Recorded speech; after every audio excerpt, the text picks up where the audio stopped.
Next up, we have the team from Toluna who will be talking on Marketplace Emulator, simulating the online shopping behavior. Welcome, team. Hi, Pragya.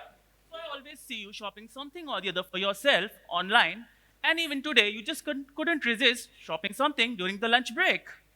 Yes, Siddharth, absolutely. Why not? I did shop something for myself.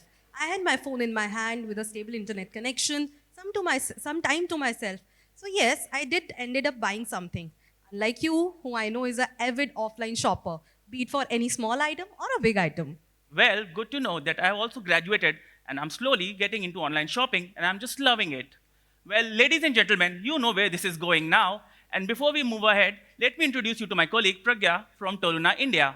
And my colleague Siddharth, again from Toluna, India. Yes, and before we take this presentation ahead, I have a small question for you all. How many of you have actually bought something online for yourself in last 30 days? Give me a cheer. Well, that's a lot of people, Pragya. Absolutely, Siddharth. No wonder. Online shopping is already making a lot of penetration amongst the consumers today. Why not? They have phones, they have internet connection, time to themselves. So yeah, it makes sense to buy online. Not only this, I'd like to tell you, Siddharth, that in India, the e-commerce business is actually at a $74.8 billion economy right now. And in a coming decade, it's actually going to multiply by 4 times, making it altogether a whooping $350 billion economy. With this, in short, I'd like to tell my brands over here that, the online shopping consumers will raise by around 80 million in just the coming next 2 years. Well, owing to the penetration of smartphones and internets, these numbers are not surprising. Absolutely, Siddharth. And that makes it all the more important for our brands to understand what is the kind of online shopping behavior that consumers exhibit. And for that, they need to understand what is the kind of brand interaction they do on the platform, whether they interact with their own brand or with the client brand, what is the kind of product they serve, what is the kind of SKU they serve, what is the time span they provide on the online shopping platform. Well, with just one single click of a mouse, consumers can be differentiated into different shopping journeys. So that's how it is important for shop marketers to understand different shopper segments. Absolutely. And to cater to this need, we bring to you Marketplace Emulator. Now, what is it? What is it? It is actually a tool that replicates the online shopping pattern of any e-commerce platform. And it gives the consumers a near real experience to shop just like the actual shopping environment. Now here, what does this emulator offers the brands who are actually putting their products out there in the market? It offers two basic things. As you can see on my screen, it helps them to understand what is the kind of browsing behavior that the consumers exhibit. Now by the browsing behavior, we can understand that whether if they are buying a product from the e-commerce platform, are they actually buying it without seeing the description or after seeing the description? For various categories, the people do not need to see the description as they buy it regularly. So over there, the consumers add the product directly from the cart without having a description. While for other products, like the basic products like jewelry or maybe furniture or like a mobile phone category, they would want to actually see a description in detail, and post that only they will buy the product. Also, they can try and understand how much time they are spending on the platform. So that is how you can actually understand what is the kind of browsing that the consumer is doing while shopping online. Secondly, the brands can try to understand what is the kind of conversion matrix that the consumers have to offer us. Whether they are considering a product in their cart and do they actually end up buying it, or it remains in their consideration set and never makes it to their purchasing set.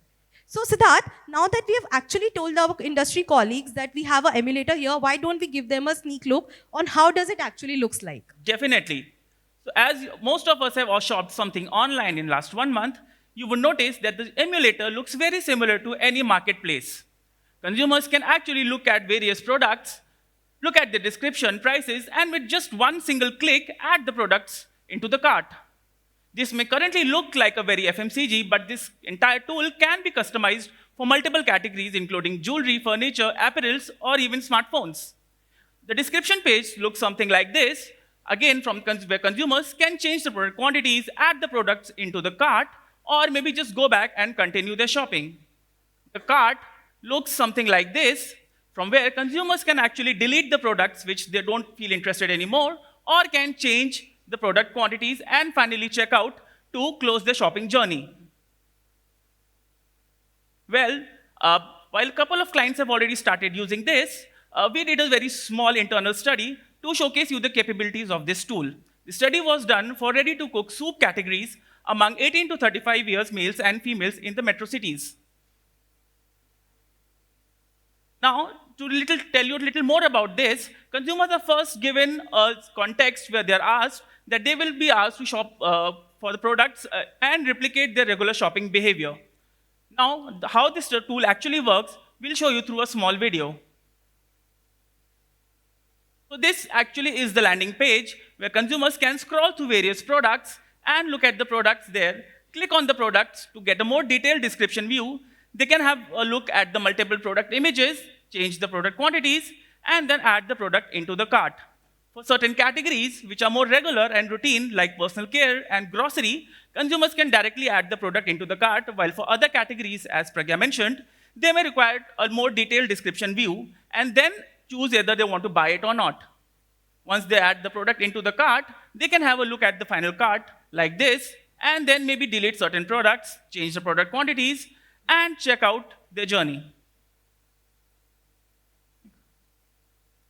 Well, how does this tool actually help the brands? First, it tells us how much shopping time are the correspondents spending, whether they're spending more time on the product description or on the main page. It helps us to understand which pack is actually getting more consumer attraction and having a higher conversion. Additionally, this tool can be embedded along with the standard pack test module, and marketers can understand the optimization areas for pack.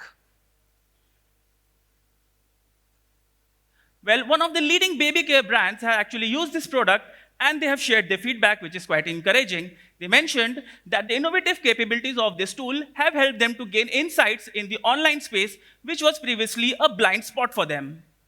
Absolutely, Siddharth. So now that we have understood what is the kind of shopping behavior that the consumers exhibit can be understood by the brands, let's see what is the kind of opportunities this emulator holds for the brands over here. So first of all, as similar to any e-commerce platform, we can definitely replicate that, and even we can replicate the website of any client by using their own brand logo in order to give them a more flavor as to how the consumers will react if the website has the brand logo of the client itself.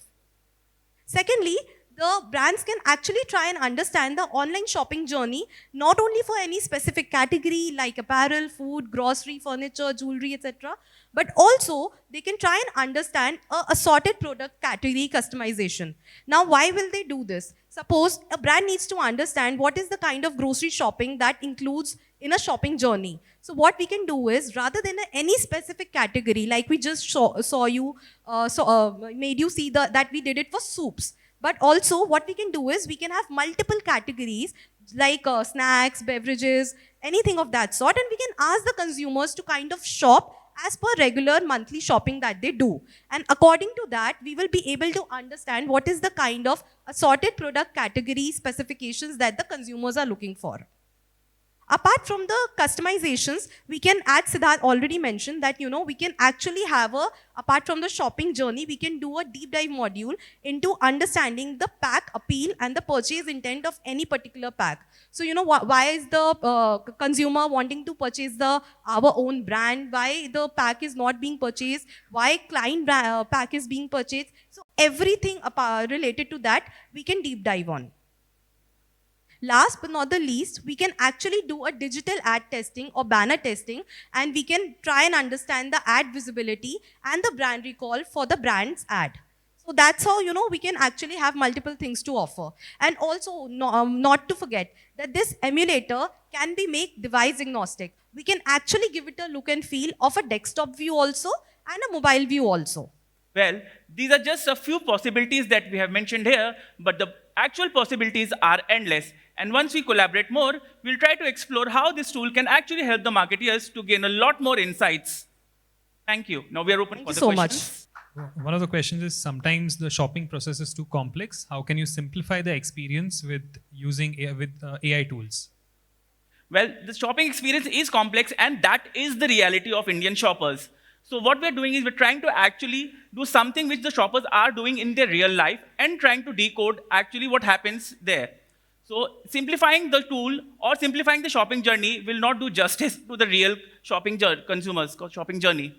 But however, with the integration of AI, we can still explore a lot more areas, include the AI tracking to understand, how which part of the entire emulator, which part of the product consumers spend more focused time, which part they just ignored, where they had change in emotions.